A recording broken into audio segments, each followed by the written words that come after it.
Chapter 15. I am the true vine, and my Father is the gardener.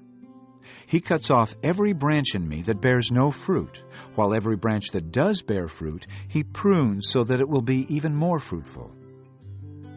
You are already clean because of the word I have spoken to you.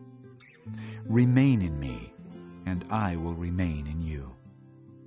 No branch can bear fruit by itself. It must remain in the vine. Neither can you bear fruit unless you remain in me. I am the vine, you are the branches. If a man remains in me, and I in him, he will bear much fruit. Apart from me you can do nothing. If anyone does not remain in me, he is like a branch that is thrown away and withers. Such branches are picked up, thrown into the fire, and burned. If you remain in me, and my words remain in you, ask whatever you wish, and it will be given you. This is to my Father's glory, that you bear much fruit, showing yourselves to be my disciples. As the Father has loved me, so have I loved you. Now, remain in my love. If you obey my commands, you will remain in my love, just as I have obeyed my Father's commands and remain in his love. I have told you this, so that my joy may be in you, and that your joy may be complete. My command is this: love each other as I have loved you. Greater love has no one than this, that he lay down his life for his friends. You are my friends if you do what I command. I no longer call you servants, because a servant does not know his master's business. Instead, I have called you friends.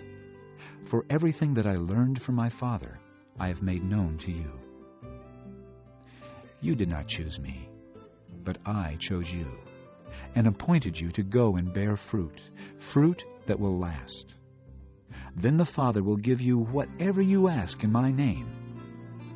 This is my command: love each other. If the world hates you, keep in mind that it hated me first. If you belonged to the world, it would love you as its own. As it is, you do not belong to the world, but I have chosen you out of the world. That is why the world hates you.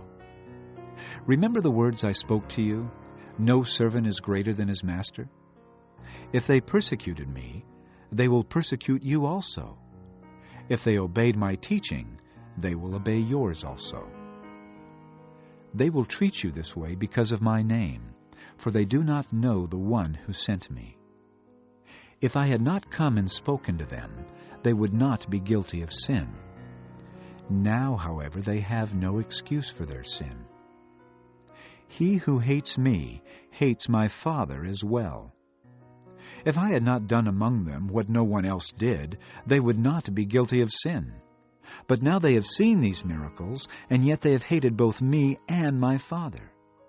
But this is to fulfill what is written in their law: they hated me without reason. When the Counselor comes, whom I will send to you from the Father, the Spirit of truth who goes out from the Father, he will testify about me. And you also must testify, for you have been with me from the beginning.